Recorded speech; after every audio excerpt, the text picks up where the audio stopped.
What was it like for you when eventually I started moving into a vocation where I'm helping other people heal from infidelity? Was that hard for you? At the beginning. I was like, what?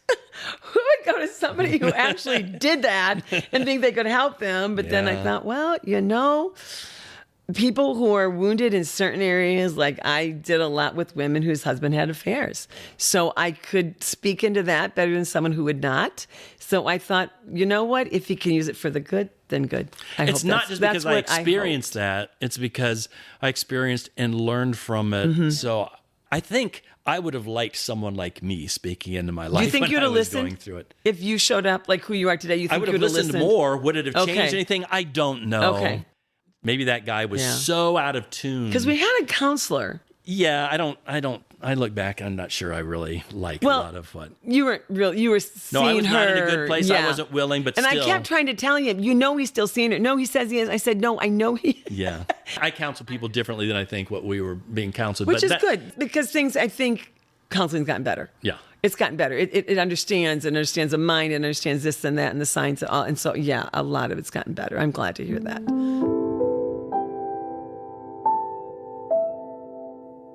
In this second episode of A Conversation with My Ex, Konnie and I talk about the first incomplete admission of my affair and the eventual moment I told her everything. Nobody forced the full confession out of me. I did it because I didn't want to spend the rest of my life managing a lie. It's one thing I did right in this whole process. But choosing honesty didn't make that moment any easier. When the truth finally came out, Konnie's response was everything you'd expect. Raw, filled with pain. Mine is harder to explain. I stood there, watching her fall apart, and felt almost nothing. Not because I didn't care, but because something in me had retreated to a place I couldn't even reach. We spent the next few months living under the same roof, attempting to repair what I had broken, and some of those attempts were genuine. None of them was enough. Eventually, it was a misunderstanding that I used as an excuse to quit trying and leave, and to start the affair again. This is a difficult period to remember, but Konnie and I revisit it anyway with honesty and grace, and we hope our story helps some other couples shape a better one of their own. Welcome to The Recovery Room, a podcast presented by affairhealing.com. In this healing place, in this healing place. Let's rewind to the affair and you finding out about it. The affair actually began crossing boundaries emotionally. There were ways that I was working with this woman that I know if you had walked into the room, I hadn't said anything or done anything inappropriate, but the connection I had with her and being familiar and the way we would laugh and be comfortable, I'm pretty sure if you'd walked in a room when that encounter was going on, I would have been immediately embarrassed because I would have known, oh, she's seeing me engaged with a woman that she, in a way that she probably wishes I was engaged with her. Yeah, absolutely. So it was already crossing some of those lines. But then it just quickly crossed more lines, and it was mutual. We were both making those choices. So early in the fall, it had crossed every line, and it was a secret, and we were sneaking around. And it came out because her husband suspected something and put a recording device in their home, and I'd gone over to their home. And at that point, it had not become sexual at all. I mean, the most we'd done maybe hugged each other, but it was very much a lot of conversation that was crossing lines and so forth. So he caught some of that on tape. I didn't know this at the time, but she'd had an affair before. Right. So he was already a little bit suspicious. Yeah. And sometime later, he approached me with someone else, another man, and just said, hey, can we talk? And he made the accusation that I believe you're having an affair with my wife. Well, by the time he made that accusation, it was true. I don't know why there was a gap between he found that out. Maybe he was trying to gather more evidence or whatever. And I didn't know what he knew. I didn't know how he knew it. I was just trying to figure out what's known, what's not known. And I just admitted, all right, yes, some lines were crossed.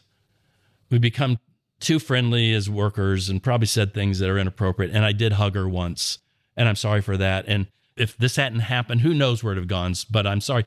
And I could tell by his response that he wasn't sure whether that was the truth. So he didn't have evidence to say anything otherwise. Oh. So I was going to hold to that, hoping that she would hold to Yeah, because you keep it a did. secret You too. did. You told me that's all it was. Yeah. So that's what I confessed to you because I knew it was going to. I said, all right, I need to tell Which Connie. I was still devastated by, but yeah. Yeah. I mean, I crossed lines. It still upset you. You needed time to just process that. I Yeah. went to stay with my sister for a week. Yeah. And while I was there at my sister's, I just became personally convinced, looking ahead, what's my life going to be living with this lie? I mean, I didn't know how to step back in our marriage and make that wonderful. So I'm going to step back into a marriage that had become disconnected, but I'm going to live with this lie. Like, oh, that's all that was. I didn't want that future. Like, no, I don't know what's going to happen, but I need to tell the truth. And I really didn't know. I mean, at that point, I didn't want to get divorced. I wanted to find a way to survive, but I just knew, okay, if we're going to make it, it's got to be based on the truth. So I came back from that telling you that I want to talk to you. I had also contacted some friends and told them there's more to tell. So I think they knew what I was going to say. Yeah.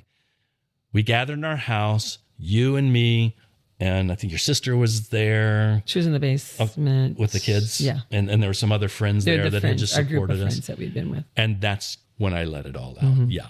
It was a full-blown affair. Yeah. Emotional, sexual, all that sort of stuff. I saw a reaction in you that I had never witnessed from you before. I mean, it was everything. Yeah. My sister said I screamed so loud she heard me in the basement, was scared. She said, No, it was I mean, bad. it was just bad. this. Blood curdling scream. It was pain From that was coming out in anger and grief. I was just a whole Tears mix of and things. Shock. And just that day, my other sister had been there. Was she in that room with me then? I thought she was. She may have been there. Yeah. She may have been in that room, and the other one was downstairs with the kids. And she said to me, I think it's more than just a hug. She goes, I want you to think about it. And I said, no, he would have told me. She said, no, I want you to think about it. I think that's what the meeting is today. And I was just like in denial. Like, no. In my mind, it was already a no. I'm just saying that to her, but then I'm thinking, but it is. That was the first time I really thought it could have been more. Last year, I wrote a song about this, just my memory of it. The chorus just talks about me standing there, and it says, pain shatters all around me, because that's what it was. I mean, everything was breaking apart. Yeah. And I saw it in you. I was standing across the room, and there's a part of me that observed, oh, this is something more significant than I've ever witnessed from this woman before. And it's huge. And it's because of the choice you made that this is coming out. And there's that part of me going, you should be feeling a lot right now. But the truth is, Connie, I was totally numb. But I feel nothing. I feel nothing. Pain shatters all around me. I feel nothing. Your heart's broken. You scream out my name. I feel nothing except the shame. I didn't You had know no how reaction. to show up. It was safer for me to just shut that stuff down and hold it in. I just stood there absolutely numb, not knowing what to say or do. I think some of the people in the room were frustrated with that too. I was just in such Probably. shock. I was in so much shock. I'm sure they were wishing I'd come over or do something, or say express something, remorse. or do What can I do to something. help? Yeah. And I just stood across Like, there. I'm sorry, I want to. Yeah, you couldn't even get. I don't know what at that point I remember what you even said. So yeah. Years later, I would become a counselor, and there would be many times a client would be sitting there, especially a woman whose story was very similar to ours, and I would, in session, be witness to the pain and the grief. And when they would leave, I would just have to shut the door because I would break down because I would feel it then. But I felt nothing that day. That's interesting. What do you remember of that? I just remembered that, like I said, my sister telling me that, and then thinking maybe, I kept telling you no, but in my mind thinking probably, maybe, is there a chance? And then when you validated, I was just like, my whole world just shattered. Everything shattered. I, again, felt rejection, unlove. How could he do this to me? Why? What's wrong with me? What did I not do right? I mean, just so many emotions at that time. So much rejection, hurt, so much pain. I could not stop crying for a long time. And then I couldn't eat for a long time. I saw the kids seeing me not eat, and I kept saying, this isn't healthy. I know this isn't healthy. And yeah, I went through a death, of a lot of different things. Yeah. It was like, dead man walking, though. He was still around. So I'm like, oh boy. Yeah, there were many, many emotions and things that I felt, and that was really, really hard. Yeah, it was a very hard time. We tried, I'll put tried in quotes, just because of my perspective, the lame efforts I think I made to make the marriage work. And I wasn't in contact with the other person. No. And if you'd asked me, what do you want? I would have said, honestly, I don't want to lose my marriage. I want to keep my marriage. But that part that needed to unlock inside of me that would have given me the capacity to be all in, that was still this hidden dark thing that was all wrapped up in shame and secrets and all that stuff that I'd never been willing to deal with.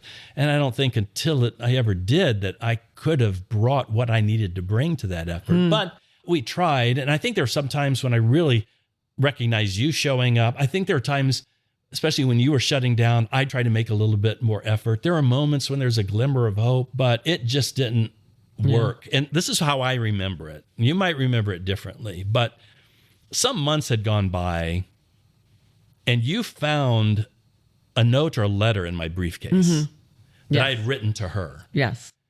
And you thought it was evidence that I was still in contact. I thought it was when you're going to give to her like tomorrow or something. Yeah. And it wasn't. I didn't even remember that being there. I couldn't even give you an explanation of the context because I honestly didn't remember. But we hadn't been in touch. That was just something that I'd written, stuck in there, and for some reason never gave it to her, and I'd forgotten it was there. But you were convinced it was, reasonably so. I would assume the same thing. I thought you guys stayed in touch the whole time. Yeah, I didn't think you ended staying in touch. I think you went to be with your sister, and you said, this is what I remember, you said, I want you gone when I come back. And that's all I needed to hear as an excuse. Okay. I think in very short order was making contact with her again, and it just, I moved out of the house, got an apartment, and that whole thing of getting that started again, but then sometimes wanting to come back and work on our marriage, that whole back and forth for way too long was going on. I often think about that, and I was trying to tell you that was an old letter, and of course you didn't trust me. Yeah. And I took it to some people and said, should I believe this or not? And they're like, no. Yeah, I know. So that validated me. That was the truth. I also remember during that time when it was something that your sister, your family was visiting, and they went away somewhere, and she came back, and I thought it was a piece of, something cosmetic or something that she had that was gone. She couldn't find it.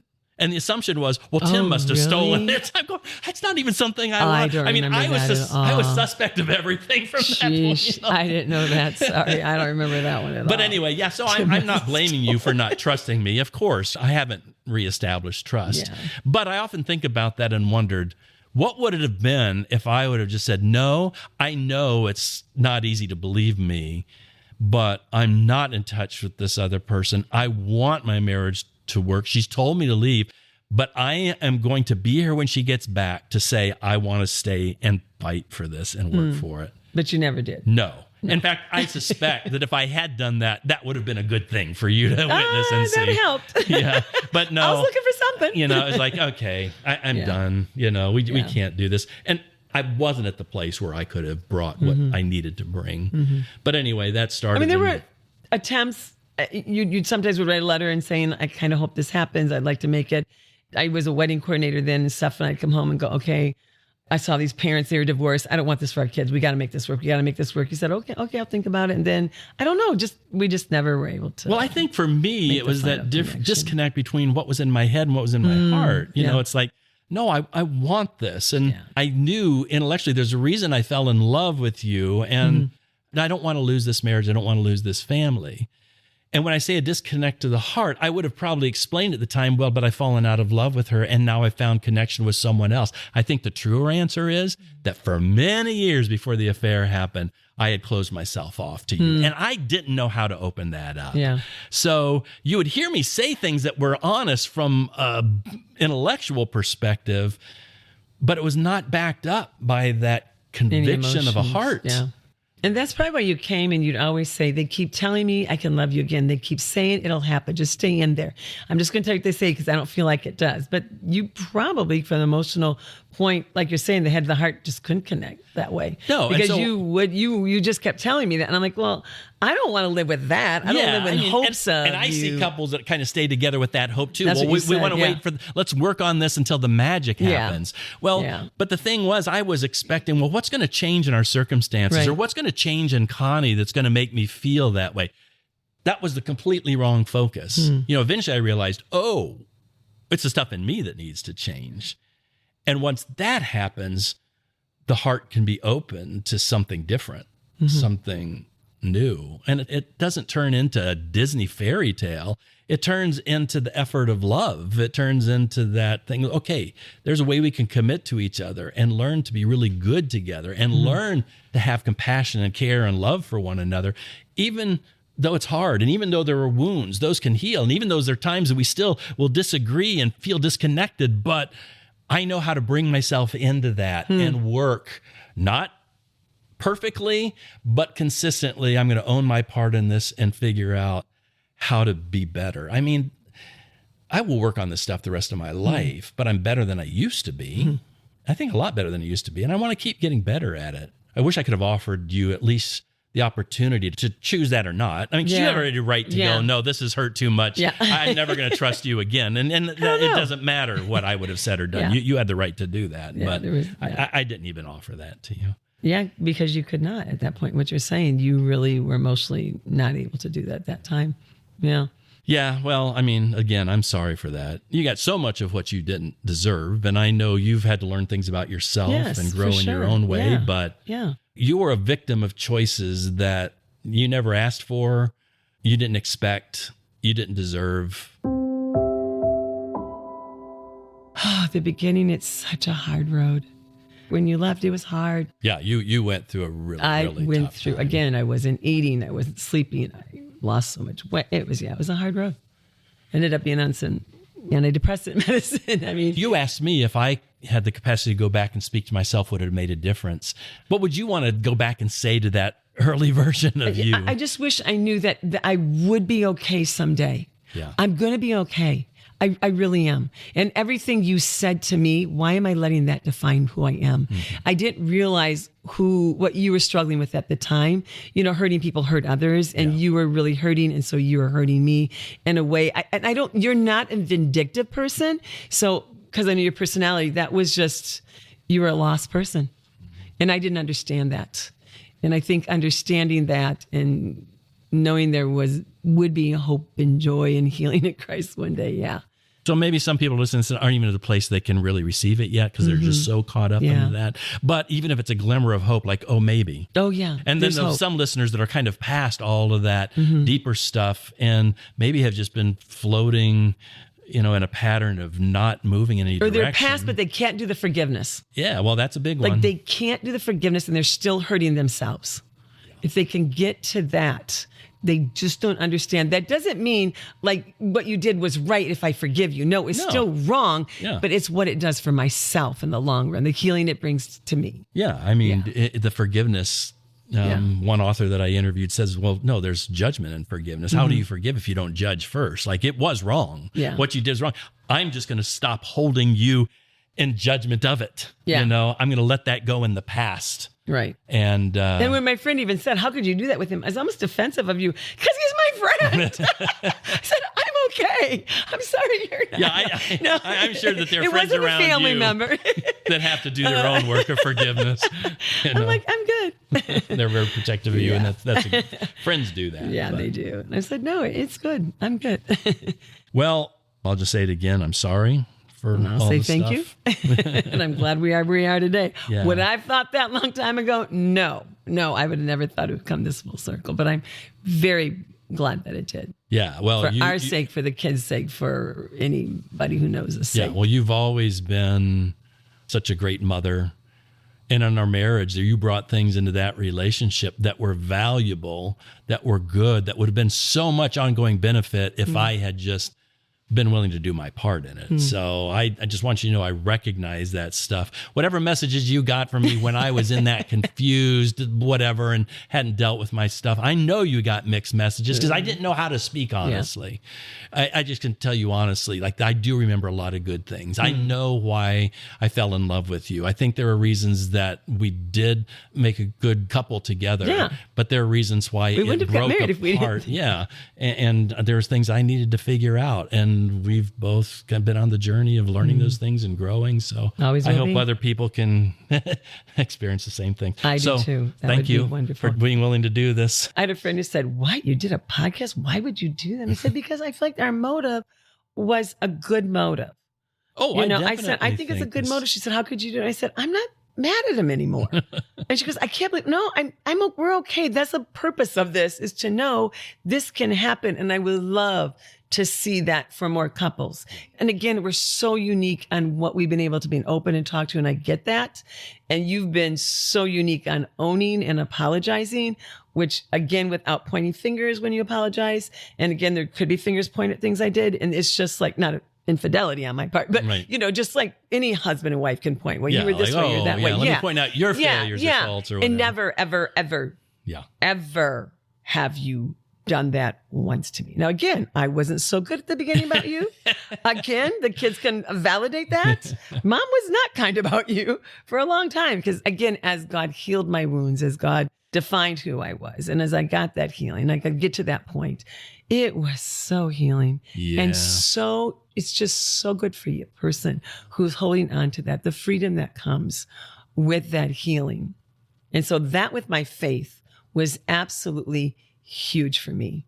You could say a lot, but then I go back to scripture and go, no, this is what God says about me. And I got to own that and wash over my life and do that. So for me with my faith, it's Yeah, huge. your faith became a very healing and secure place for you. Very when healing, the ground very beneath you was secure. crumbling and everything felt insecure. I it's about like, walked away from my faith. So I don't know if I told you, I about walked away from it. Yeah. I was just like, well, you said you're mad at God. Oh, like, man, I tried to do all the right stuff, and why is everything falling around me? because that's the way I was raised. Yeah. You do this, this, and that, Yeah. and God does this and Yeah, that. look And at all like, the blessings oh my that follow. goodness. Yeah, it doesn't always work But that way. then who he taught me who he was from how I was raised, whew, I love it so much better.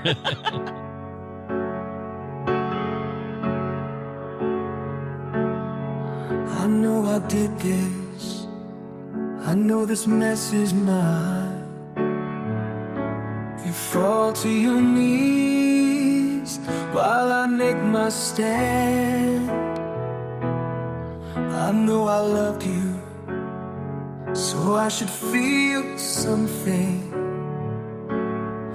But your eyes flood while mine fill with sand.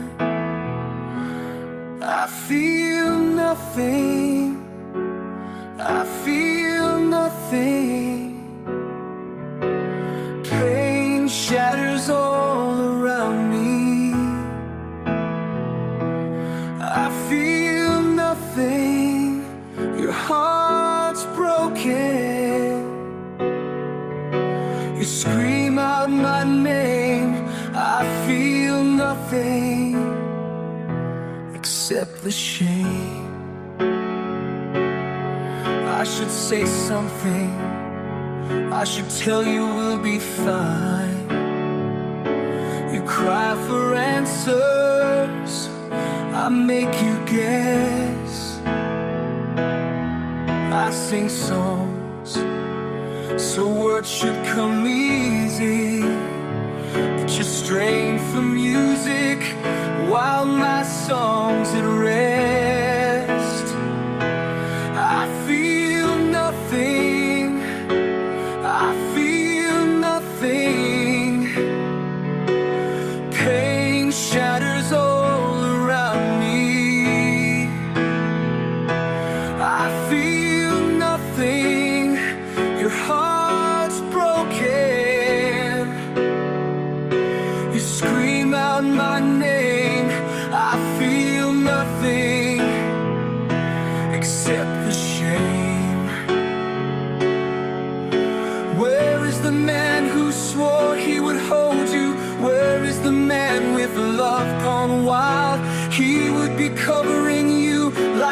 champion, he would be comforting you like a child.